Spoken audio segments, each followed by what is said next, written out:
So in the last session, we were discussing about the hardware control logic or hardware based control logic for the processor, and we saw that the control word or the micro instruction. So always keep in mind that this control word has one more name which is often popularly used in textbook, is called micro instruction. Micro instruction.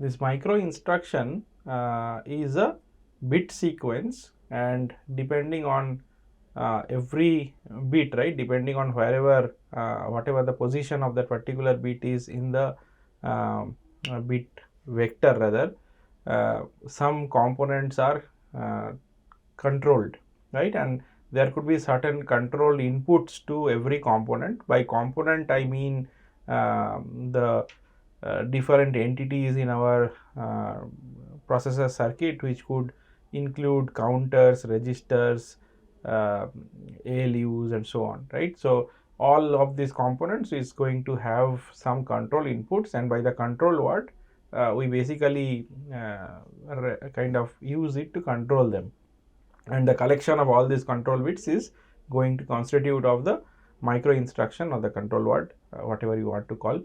And this is going to be a function of two things.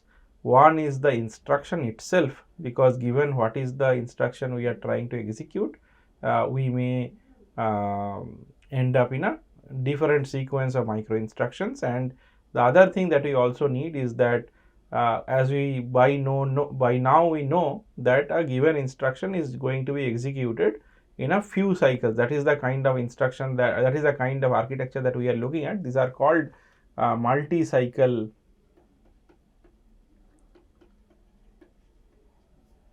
processor.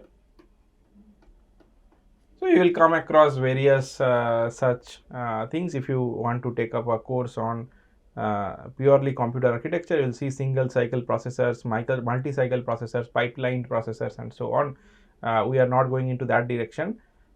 It's just like we are trying to give you a basic feel of a processor, and in this case, as we can see, an instruction is going to constitute of multiple clock cycles. So multi-cycle it is, and every clock cycle we are going to execute one micro instruction, not one instruction, one micro instruction. Okay, and what is a micro instruction? The micro instruction is basically the specific bit pattern that is going to control the different components. Now, since there are multiple such clocks or multiple such steps inside an instruction, in the execution of an instruction, we need to keep track of what is the timing state a particular instruction execution is at, right. So if you think of the program, a program is like what part of the program is going to be executed is basically sort of governed or tracked by the program counter. The program counter knows which will be the next instruction to execute. In this case, the T state sort of kind of acts as the proxy or like an analog of the program counter. It basically tells you what is the next micro instruction that is going to be executed. Okay, so the instruction basically chooses the micro instruction sequence, and the T state tells you at what part of the sequence you are currently at. Okay, so that's why we have written instruction plus the T state is going to give you a specific micro instruction. Okay, and we have looked into this aspect of creating the hardware based control logic, which was using a ring counter for maintaining the T state, and we were using an instruction. So the instruction integrated with the value output from the ring counter's T state was actually used to turn on the different outputs that are going out from the control circuit. Okay, so one comment that we mentioned about this ring counter was that we need to make sure that the control word or the micro instruction is ready at the time the clock is going to transition on a positive edge, right. So when the clock goes from low to high, which is basically the positive edge of the clock, we assume the rest of the processor's data path is going to be activated at that point in time, So we make sure rather the control signals are ready by that time. So there is no point in delaying the control signal to that point of time. We make it ready half a clock cycle early, which is basically the ring counter becomes a negative edge triggered counter. So we have discussed about it. So we have gone through the implementation of this, and this is where I am talking about the negative edge trigger of the ring counter. So always you remember that at the negative edge of the clock you start generating the control word, and at the time you reach the positive edge trigger, your control word is ready, right? And again in the next negative clock trigger you are going to generate the next control signal. Okay, so that basically reduces the critical path in the data path of the processor. Okay, so hope this idea is clear, how this control how the control logic works implemented in hardware. So you need a ring counter and you need an instruction decoder, and the instruction decoder tells you basically which one of the 8 instructions or which one of the 16 instructions are getting executed, that combined with the t state, and you need to basically formulate the Boolean expression for every output, right? That is something that I kind of try to demonstrate here. You have the input instruction plus the t state, which one of the t state is currently up, right, currently on, and correspondingly you have the outputs. Every row, right, every row here, right, every row basically is a micro instruction. Okay, and you need to simplify this table and create a circuit out of it, which is basically our hardware based control logic, is a combinational circuit, right? Apart from the, of course, the counter is it requires a clock, but once you have the output of the timer or output of the ring counter, the rest of it is combinational logic. Okay, so this is how the hardware based control works, and we also gave you an introduction to an FSM based design. You can write the state diagram using the unique number of control words that are present in the system. That is what we were discussing here. So today I will switch gears and go to a software based control. Okay, so what is a software based control logic? Instead of implementing this entire set of micro instructions using hardware, you can always store those micro instructions somewhere like a program, right? So typically what happens in a software, you write these instructions, right, and those instructions are saved somewhere and it is basically played, right? So like the way you store a song and every let's say byte in the song is brought into the music player and being played, right? Similarly you do the same thing with a program. You have individual instructions in the program and those instructions are brought in and executed. In case of micro instruction also, we can actually follow a very similar strategy. We can instead of creating the control words dynamically based on what instruction is getting executed or the timing state, we can always know in advance that this is a set of micro instructions that will be executed and store them beforehand. Okay, and typically this is stored in a read-only memory. So you have a ROM, which is often called a processor's control ROM. Okay, so you have this. So each one of these are the control word or micro instruction. Okay.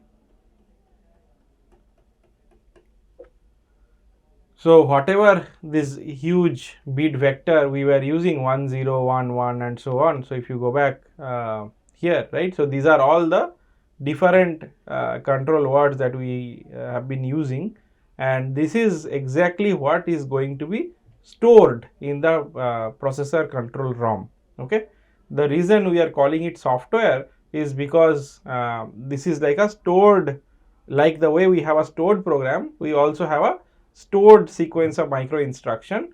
There is no hardware involved, we just store this, and this is as if executed as a program, right? This is as if a software. Okay, so the micro instruction sequence or the micro sequence is stored as a bit pattern directly in memory. Okay, so let us go back. So now let us look at an actual picture of how the processor control ROM might look like. So this may look like this. So if you look at this entire big box, this entire big box is our memory, right? We call it read-only memory, or this is actually a read-only memory because we are not expected to write to this memory, because any changes to this memory is going to make your processor malfunctional, right? So because this is very carefully designed at what t state for what instruction, which bit is on and which bit is off. So if you just accidentally rewrite one of these ones as zeros, some instructions will just not execute properly, right? So the expected behavior is going to be hampered. Okay, so now if you think of this as a memory element, the memory element is going to have two things.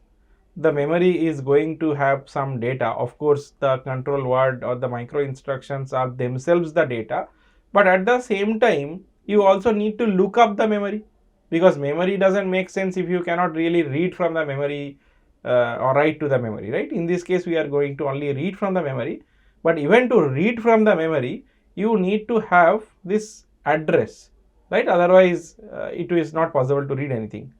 So for the ROM, we are going to have this address defined as the instruction along with the t state. We can always do that, right? So suppose the operation or the opcode part of the instruction could be using a few bits, right? It could be using 4 bits or 3 bits, let's say 3 bits. If you are having 8 instructions, let's say if you are having 8 instructions, okay, then the opcode is equal to 3 bits. Okay, so this 3 bits is going to tell me about the instruction that is getting executed, and after that we also need the encoding of the t state. Okay, so for encoding of the t state, we may not really require specifically ring counter here. Any counter is fine, because here we can always encode the state of the counter as a binary value. So often we are seeing that we can go till, let's say, T5, right? I think we have seen situation, for example, for add and subtract. If let us go back and see, for add, this is for subtract, right? So as you can see, there is 1, 2, 3, 4 and 5, right? Or if you even use this start from 0, right? So it will be 0, 1, 2, 3, 4, and you require 3 bits to represent 4, right? 1, 0, 0. Okay, so 2 bits is not sufficient. So the t state to express that value of the sequence, you may require 3 bits. Okay, so for the t state,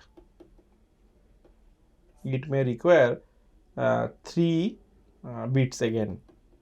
Okay, for representing 4 state, like 5 states or more than that, up to 7, 8 states, you can actually use 3 bits to represent them. So apart from add and subtract, you may have a more complicated instruction that is going to use more register transfers, and you can do up to 8 such states, where 8 such states which have to execute in a mutually exclusive fashion, right? Because you cannot do many register transfer at one shot, right? Because there is some serial dependency. So if you want to copy from some place to another place, do some computation and take the result and put it back to another register.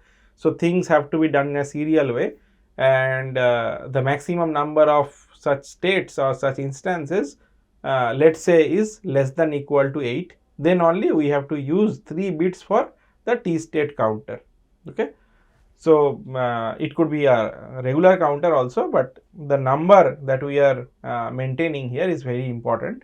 So that is going to be the thing that is going to be added to the operation bits. So now let us look into how is this going to work. So the opcode bits could be, let's say, O2, O1 and O0, right? So O2, O1 and O0 are the 3 bits of the operation, and for the T state this could be T2, T1, T0. Okay. So in all we are going to have a address of size 6 bits, right, which basically means that we can write up to or we can look up 64 2 to the power 6. So if you have 6 bit address, we can look up 2 to the power 6, that is 64 memory locations.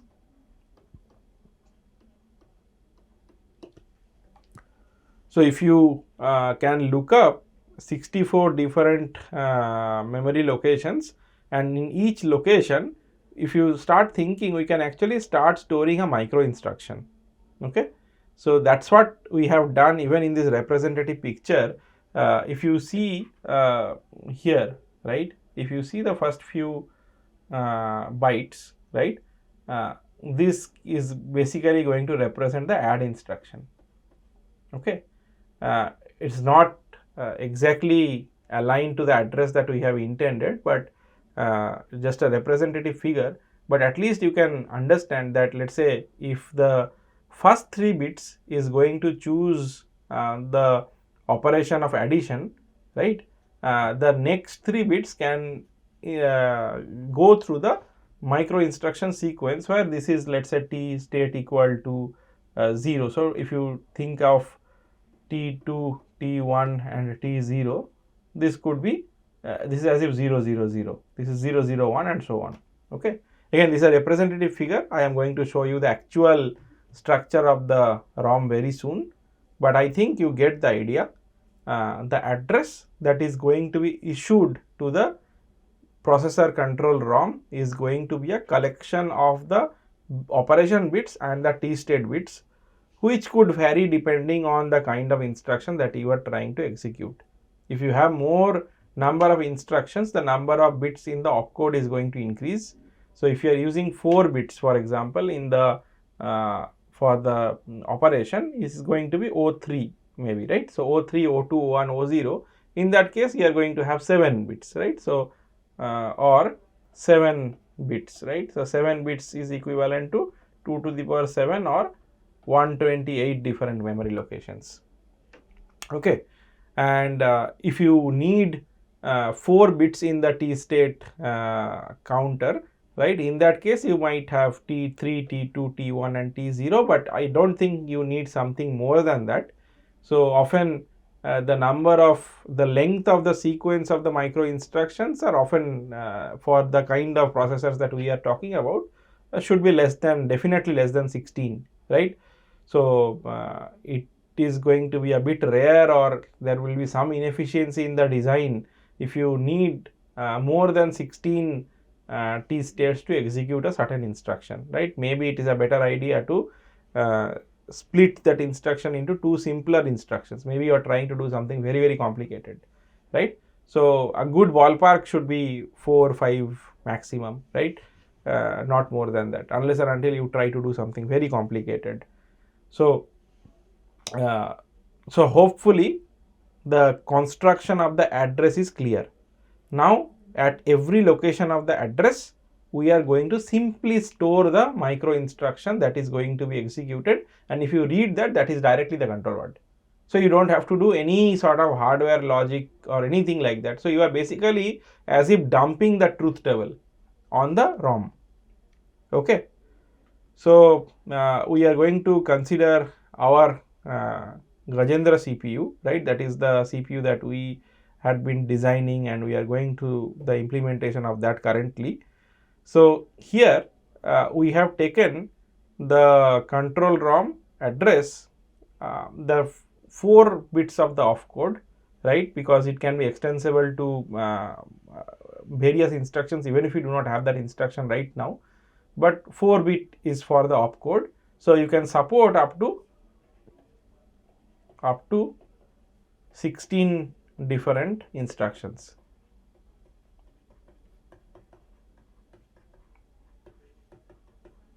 This is the T state counter. This is just the counter. The other interesting thing that we have here is the 0 flag, right? So this is the flag. So as you know that the behavior of some instructions also depend on the flag being set to 1 or the flag being set to 0, right? And how does this behavior change? The behavior change is brought up by or brought in by the change in the sequence of the micro instructions being executed. Okay, so if the 0 flag is, let's say, if we have an instruction called for branching, right? So typically called, let's say, jump, right? Or it is also called a branch. So this kind of things often arise in, let's say, loops, or in case of a conditional statement, right, inside a loop. So we either jump based on a certain condition, or if that condition is not meant, we just ignore that statement and move on, right? So this is a common situation that happens, right? So in particular, let's say if we write a kind of a pseudo code in a high level language, you'll probably understand it better. So let's say we write if x is greater than y, so do something, right, else do something.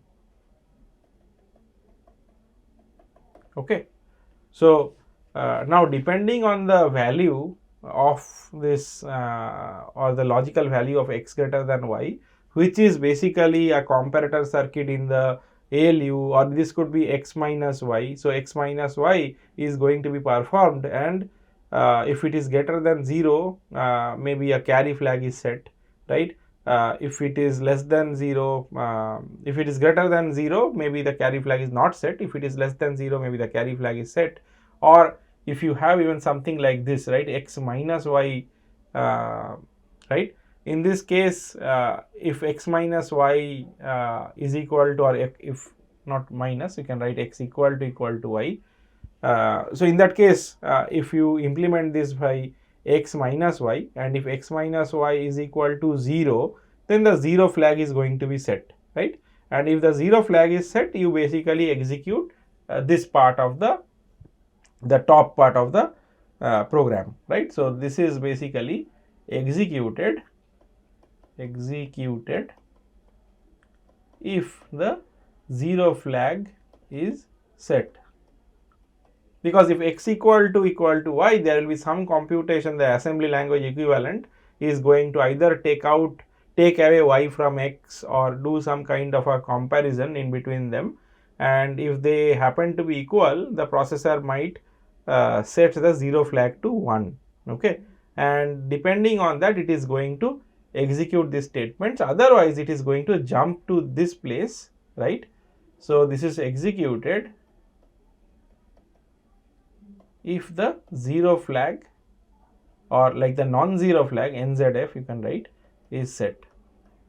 Okay, if the 0 flag is set, of course the non-zero flag is going to be reset, right, because they are opposites of each other, right? And the reason I brought it up is because the micro instruction sequence for some operations is going to depend on this flag, right? And for demonstration, I am showing one example using 0 flag. So we are going to have many kind of conditional jumps. So one such jump is, let's say, jump if not 0.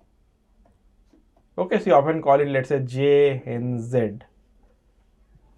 Okay, so jump if not 0. But then what should I do if it is 0? I am jumping if it is not 0, fine, right? But if it is 0, I should not jump, right? So in this case, whatever I have written, if it is not 0, so if my control is here, if it is not 0, right, I am going to jump here, right, and then execute this. So this is not 0. But if it is 0, then I should not jump, right? I should just keep on executing the remaining instructions here. Correct. So this is like if it is 0. Okay.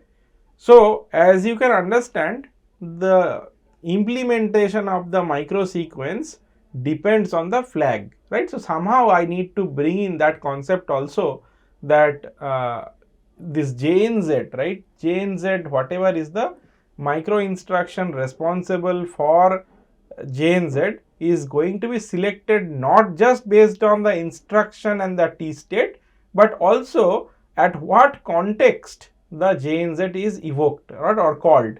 So the opcode 4 might just represent JNZ, right? So based on whatever is the value of the opcode, let's say this would be some T state, doesn't matter, some T state will be there. But the sequence of micro instruction is going to be very different if it is 0, and it is different if it is 1. 0 or 1, this is going to be completely two different cases. Okay, so that is the reason we have a 0 or 1 flag as a part of the address that is associated with the rest of the address, right? Rest of the address for the control ROM. Okay, although this is going to be a waste of space, or it is not really optimized in this particular example, but we want to kind of get the idea very clear about what is going on, rather than coming up with an optimal design for this circuit, right? I mean, optimization is of course another kind of a ball game here, how to make this circuit cheaper, or like make it more efficient in terms of the number of bits being saved. This is a very very rudimentary design. Okay, so for instance, if you can appreciate what we have done here, you are basically, by introducing one 0 flag bit, you are doubling the size of the EEPROM, right? Because if this is 4 plus 3, with 7 bits, this is something like 128 locations. Okay, but whenever you have in the additional 0 flag bit, you are going to have two possibilities. So you are going to have 128 bits with flag 0, and you are going to have one more 128 locations with flag 1, right? Sorry, not bits but locations. Okay, so you basically end up having 256 locations with these 8 bits, right? And everything is going to be the same except for the opcode where JNZ is there. If it is not JNZ, the rest of the micro sequences, the ditto same. Okay, so let's say add with 0 flag is equal to 1 is exactly the same as add with 0 flag is equal to 0, or with 0 flag equal to 1 is exactly the same as or at 0 flag. So LDA, right, load accumulator does not depend on what the value of 0 flag is, right? But with this construction, you are going to have redundant micro instructions saved, or you are basically going to have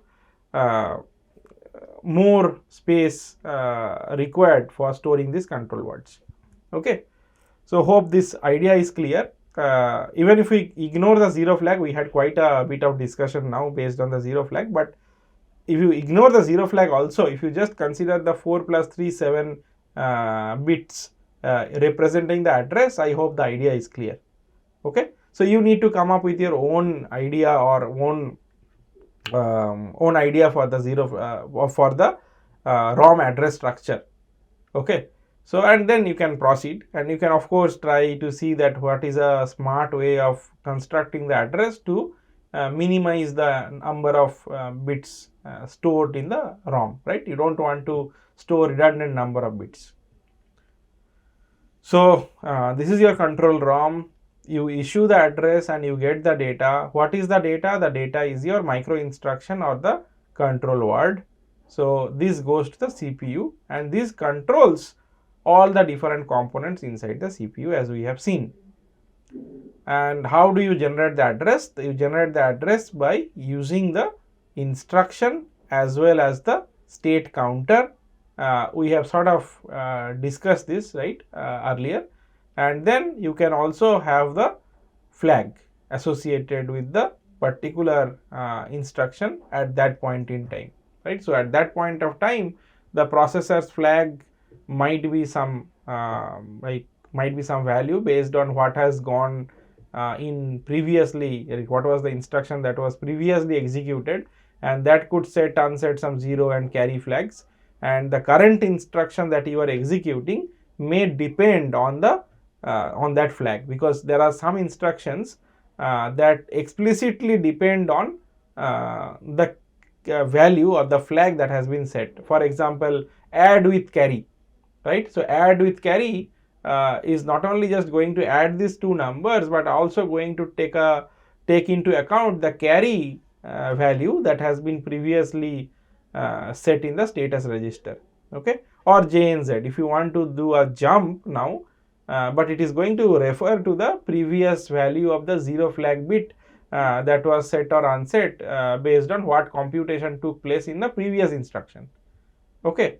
So flag, the opcode for the instruction, the state counter value in a combined way is going to be the control ROM lookup address. You pass that value to the control ROM, that is how your control ROM is indexed, and go to that appropriate location or the appropriate address. You have to give the appropriate micro sequence, micro instruction value, okay. So now this flag comes from the status register. So SR stands for the status register. I have kind of discussed it earlier also. And IR stands for the instruction register.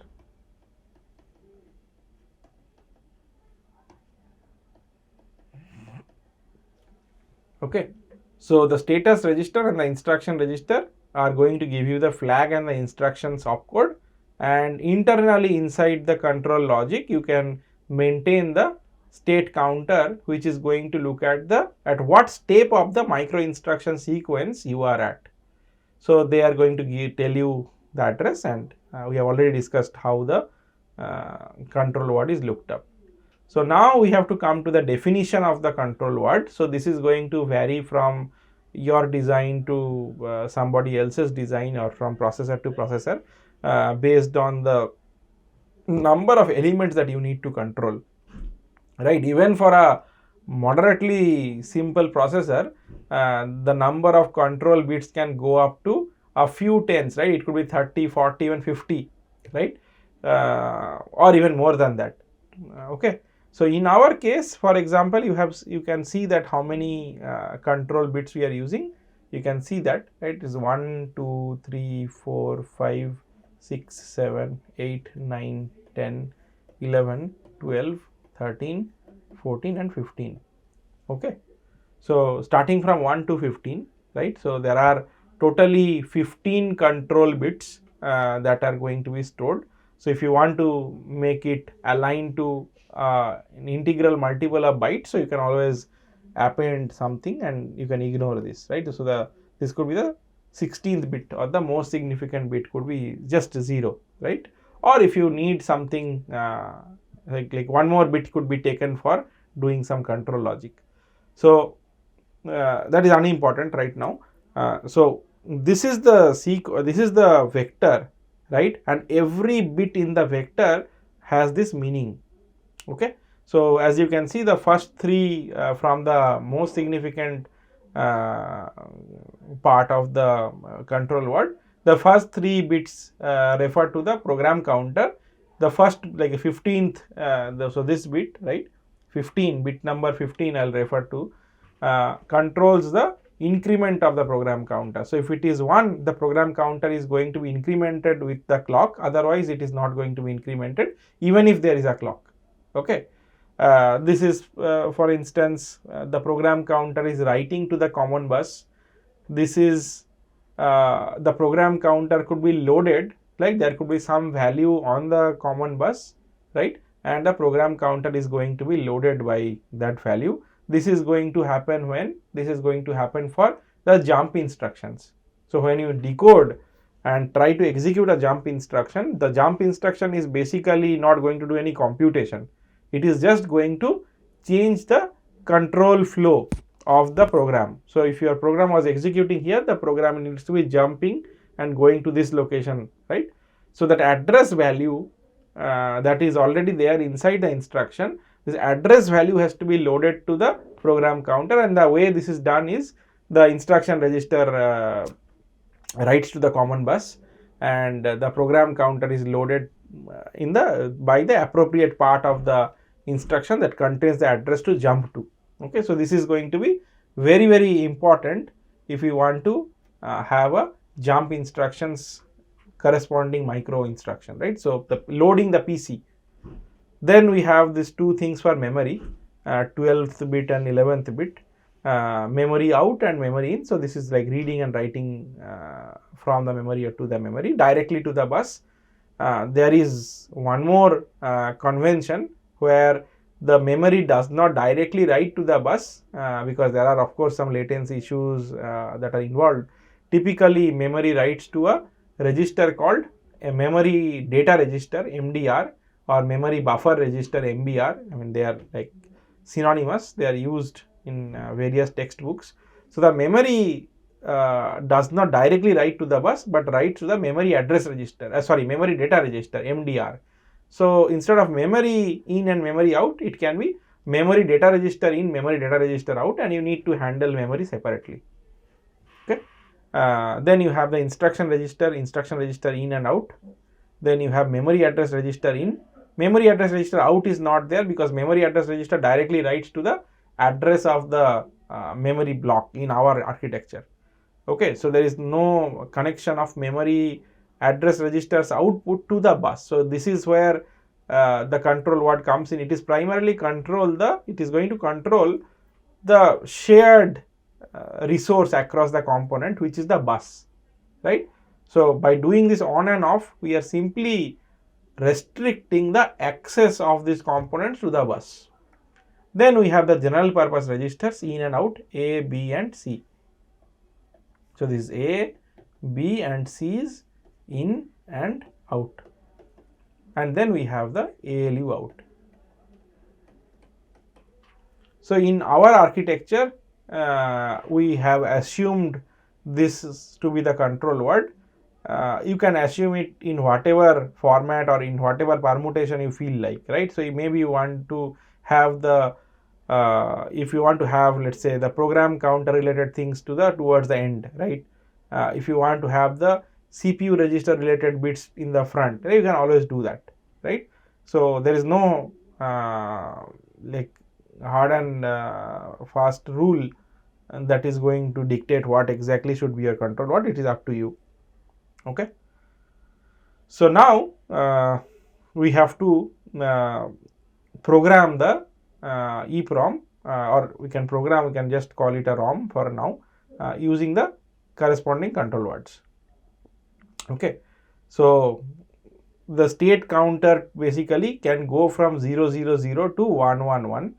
So one thing that is interesting to look here is that for our design, the T state value can go only from 0 to 4, right? That is the maximum value of the T state that we have encountered till now. And whatever examples I have given you as a part of the ISA, for none of the instructions you are going to exceed that value, right? So there was a T0, then there was a T1, then there is a T2, T3, T4, right?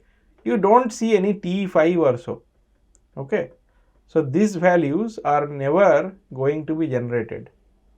Okay, so that means that part of the memory is just going to be not used, right? Because you cannot really start storing the micro instruction for the next instruction at this point in time, in this point of the memory, because this is going to lead to the alignment not being correct, right? Because you have the instruction, then for the entire cycle of the state counter, you need to make sure that you have a valid sequence, right?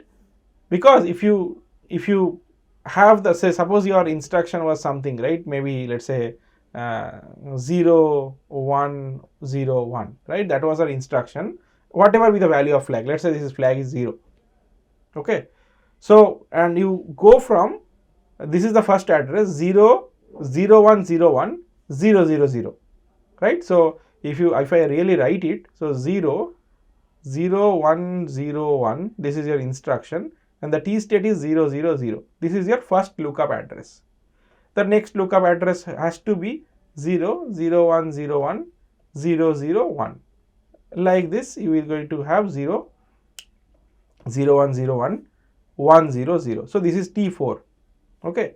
So after this, if you have, let's say I do not need any more micro instruction after this value. So you have the corresponding micro instruction 1, you have the micro instruction 2 dot dot dot, you have the micro instruction 5, right. If you now want to save space and you want to start storing the data for this thing, right, so 0, and after that your address is basically, let's say 0 1 1 0, because after 5 you have to have the sixth one, 0 0 0.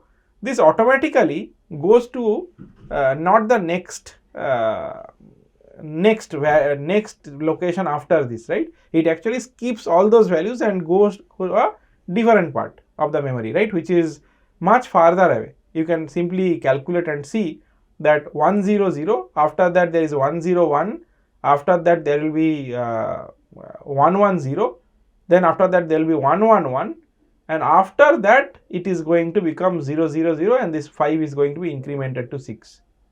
Okay, so just by the choice of this addressing scheme, you need to have the memory capacity which is basically higher. We are kind of forcing it, even if we are not using the internal bits, right. Let's say from after this, right, after this till this, right, this part of the memory is basically not used. Okay, again you will have some things, again there will be some band which is not going to be used. Okay, those addresses, the corresponding micro instructions are garbage, right. You can always put 0 to be that micro instruction. Okay, so this is what I had to tell. The first bit is the flag, the next 4 bits here we are using the opcode or the instruction, and the next 3 bits is basically your t state. And note that even if the t state, because you are using 3 bits to represent the 3 state, even if it is finishing off much before the value 7, maybe there you just require 3 t states, right, t0 t1 and t2, and you should be done with that, right. But in this implementation you have to store the micro instructions, or you have to basically ignore the part that goes from t3 to t7. Okay, so this is t7, and if the ring counter comes from, for a very simple implementation that we are going to see now, or that is what we have currently shown, even if you do not do anything useful, the ring counter is going to go from t0 to t7. Although you know that when you have executed t3, your instruction has executed, that's already done, right, but it is going to cycle through the states, although it is not necessary. Okay, the state counter will always count from because it's a 3-bit counter, the 3-bit counter is going to count from 0 to 7.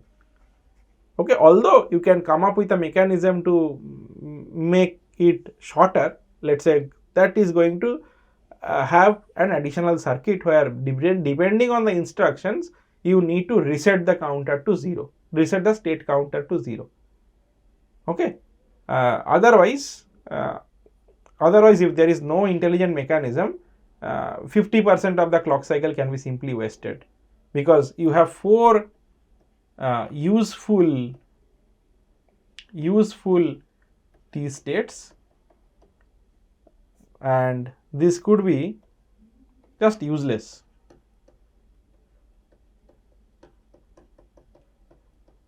I am putting inverted commas because it has a very special meaning. Why am I calling it useless? it could happen, right? And some instructions might require more number of T states, some instructions might require less number of T states, but to make the hardware simple, we have to decide on to based on what is the maximum number of T states and how many bits are required to represent that. In our case, addition and subtraction were using 5 T states, and for that we had to design a 3-bit counter. And if you are using a 3-bit counter, unless and until there is a special mechanism to reset the counter before it reaches 7, it is going to have some number of useless states. Okay, so this will be wastage of clock cycles, because you are basically spending time doing nothing, right? Even if you go to that particular instruction, you basically have the controls are all zeros. That is what ideally we should put, and putting everything 0 means there is no interaction between any element inside the processor, right? So that is as good as something which is called NOP, right, or no operation. Okay, that is useless part, right? But you don't want those clock cycles to jeopardize anything that has been computed, right? You just want the processor to remain silent, not do anything, but you have to kill the time. Okay, so since you are killing the time, I sort of refer to that as a useless or kind of a wastage of clock cycles. Okay, so NOP is no operation, and sometimes in many systems you will see an actual instruction called NOP does nothing. Okay, so hope this idea is clear about how this control ROM lookup address works, okay, and how it is organized. We will also find out a way how to do it in a programmatic way, because this looks very sometimes it may look very challenging, right? The way we have shown it here, if you want to program the control ROM bit by bit, this becomes extremely challenging. Okay, so rather than doing it in this way, we can, if you know the register transfer that are going on in a particular instruction, we can do it in a more efficient way by using just software programming. I'll show you how. Okay, so yeah, the ROM is basically, I already explained this about the memory alignment, right? Why you are forced to skip some part of the ROM and go to the next instruction. So that is what exactly I had been talking about.